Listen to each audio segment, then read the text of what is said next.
Olá, em poucos minutos você vai ouvir a última mensagem que Deus enviou para a terra, a fim de que aqueles que quiserem possam se salvar. Ela encontra-se em Apocalipse 14, versículo 6, e eu te convido para ler comigo. E vi outro anjo voar pelo meio do céu, e tinha o evangelho eterno para o proclamar aos que habitam sobre a terra, e a toda nação, e tribo, e língua, e povo, dizendo com grande voz: temei a Deus e dai-lhe glória, porque vinda é a hora do seu juízo.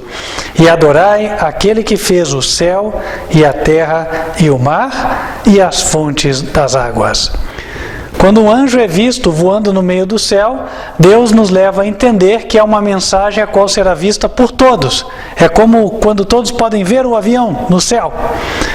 Além disso, outra evidência se soma a esta, pois a mensagem é destinada a toda nação, tribo, língua e povo. Portanto, você também é um destinatário desta mensagem. No início do versículo 7, ele anuncia a chegada do juízo. Deus há de julgar as nossas obras no céu. No livro de Daniel, no capítulo 7 e no versículo 9, o profeta viu quando foram postos uns tronos e um ancião de dias se assentou. Versículo 10, um rio de fogo manava e saía de diante dele, milhares de milhares o serviam, e milhões de milhões estavam diante dele. Assentou-se o juízo e abriram-se os livros. Em Apocalipse 22, no versículo 12, Jesus disse: eis que cedo venho, e o meu galardão está comigo para dar a cada um segundo a sua obra. Portanto, na soma destes textos, conseguimos entender que Deus, no trono universal, julga todos nós e dará a cada um conforme as suas obras. O Apocalipse 14 anuncia que este juízo já está em curso, as tuas obras estão sendo avaliadas e a forma como você recebe esta mensagem vai decidir o teu destino eterno. No Evangelho de João, capítulo 3, e no versículo 19, a Bíblia diz: e a condenação é esta, que a luz veio ao mundo, e os homens amaram mais as trevas do que a luz, porque as suas obras eram más. Mas quero crer que você é daqueles que recebe a luz, que vem para a luz. Então a mensagem é para você. Como seremos julgados? Qual a regra do juízo? Em Eclesiastes capítulo 12, versículos 13 e 14, a Bíblia diz: de tudo o que se tem ouvido, o fim é: teme a Deus e guarda os seus mandamentos, porque este é o dever de todo homem, porque Deus há de trazer a juízo toda a obra e até tudo o que está encoberto, quer seja bom, quer seja mal. E embora muitos se justifiquem dizendo que nos tempos do Novo Testamento não estamos mais sob a obrigação da lei, no livro de Hebreus, capítulo 8, o Senhor nos diz outra coisa. No versículo 10, porque este é o concerto que depois daqueles dias farei com a casa de Israel, diz o Senhor. Porei as minhas leis no seu entendimento e em seu coração as escreverei. E eu lhes serei por Deus e eles me serão por povo. Portanto, no tempo do Novo Testamento e nos dias de hoje, seremos todos nós julgados pelos 10 mandamentos da lei de Deus. Além disso, em Apocalipse 14, versículo 7, o verso diz que devemos adorar aquele que fez o céu, a terra, o mar e as fontes das águas. Esta mensagem nos leva a enxergar a luz sobre 2 mandamentos específicos. O primeiro é: quem é o Deus a quem devemos adorar? Em Êxodo 20, versículo 3, a Bíblia diz: não terás outros deuses diante de mim. Deus é um único só, uma pessoa apenas, não 3 como se apregoa por muitos. Em 1 Coríntios capítulo 8, versículo 6, o apóstolo Paulo escreveu: para nós há um só Deus, o Pai. Portanto, não há três, há apenas um. E o próprio Senhor Jesus, em João capítulo 17, versículo 3, disse: a vida eterna é esta, que conheçam a Ti, referindo-se ao Pai, a Ti só como único Deus verdadeiro.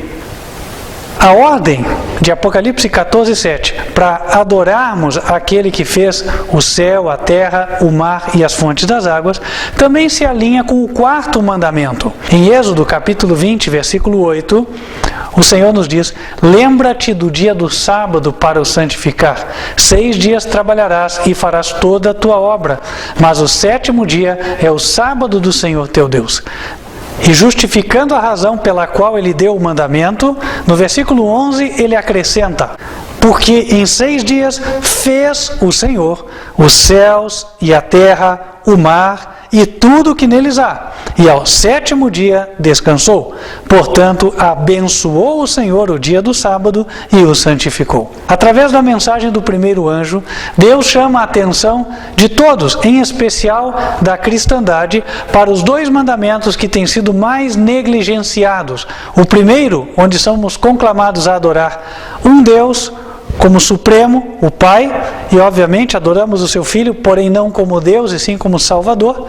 E além disso, o sábado como dia de repouso e não o domingo, como a maioria apregou. A propósito, estão surgindo leis para incutir na mente do povo o domingo como sendo um dia sagrado. Recentemente, na cidade de Betim, uma lei foi promulgada, um decreto, ordenando que só pudesse se fazer cultos às quartas, sextas-feiras e domingos, excluindo o sábado.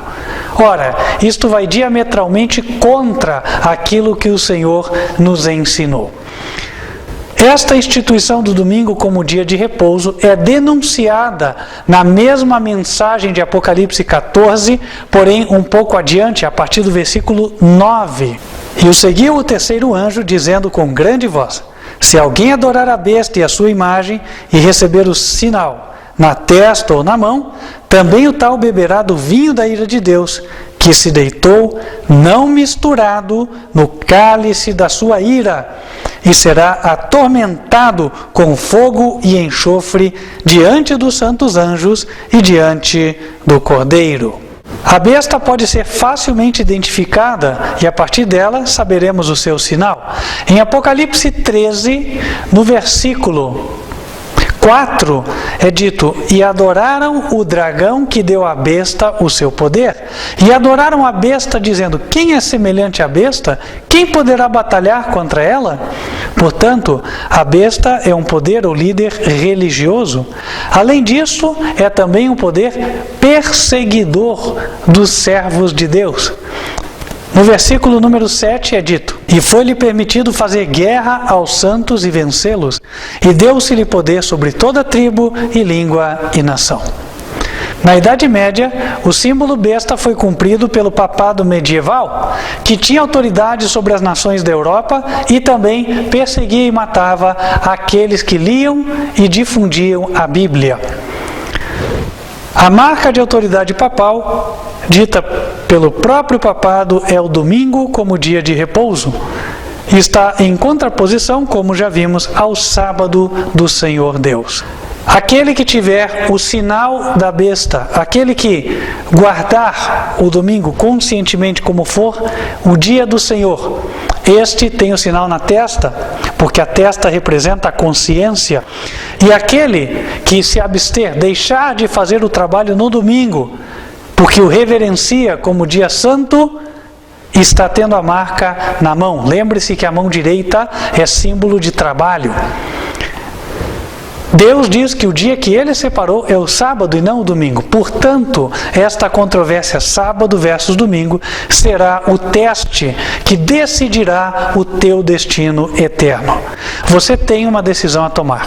Diante de você está o mandamento de Deus, ordenando a observância do dia que Ele abençoou e santificou, e também o mandamento dos homens, que tem sido imposto cada vez com mais força por decreto, e o será mais e mais no decorrer dos próximos anos. Assim, toda a humanidade tomará a sua decisão. E quando cada um tiver feito a sua decisão final, então Jesus dirá: feito está. Conclamo você a tomar a decisão certa, porque somente aqueles que andarem no caminho de Deus podem ter esperança real de salvação e vida eterna. Em Apocalipse 14, no versículo 12, o Senhor nos diz: aqui está a paciência dos santos, aqui estão os que guardam os mandamentos de Deus e a fé de Jesus. Te parece estranho este ensino? Diferente de tudo que você aprendeu até hoje? Pois bem, não sem causa, em Apocalipse 14, no versículo 8, o segundo anjo nos diz: Caiu Babilônia, aquela grande cidade que a todas as nações deu a beber do vinho da ira da sua prostituição. Babilônia vem do termo Babel, que significa confusão, e adequadamente se refere, no contexto do Apocalipse, às igrejas caídas que estão ensinando mandamentos de homens em lugar da palavra do Senhor Deus. Por esta razão, o anjo denuncia a Babilônia, ou seja, as igrejas, como tendo caído. Caíram por quê? Porque enquanto a Bíblia aponta para um lado, elas estão ensinando outras coisas. Ora, o que a Bíblia ensina já vimos, é o que está nos mandamentos. Lembre-se do primeiro e do quarto: um só Deus o Pai, e sábado como dia de repouso. O que está diferente disso não é verdade, é erro, de acordo com as Escrituras. E aquele que assim o ensina somente demonstra que a sua igreja, e aqui está enquadrada no versículo 8, caiu Babilônia. Qual apelo o Senhor faz para todo sincero, você que está assistindo hoje? Ele encontra-se em Apocalipse, capítulo 18, versículo 4. E ouvi outra voz do céu que dizia: sai dela, povo meu, para que não sejas participante dos seus pecados e para que não incorras nas suas pragas, porque já os seus pecados se acumularam até o céu, e Deus se lembrou das iniquidades dela. Este apelo é enviado diretamente ao teu e ao meu coração. Vamos escolher obedecer a Deus ou nos enquadrar nos mandamentos dos homens? O que está em pauta e em causa é a nossa salvação eterna. Não podemos brincar. Fica aqui o apelo a você. O meu sincero desejo e oração é que você faça a decisão certa. E se é o teu desejo manter-te nessa decisão, entre em contato conosco. Será uma alegria e um prazer te auxiliar nesta caminhada. Que Deus te abençoe e até a próxima, se Deus quiser.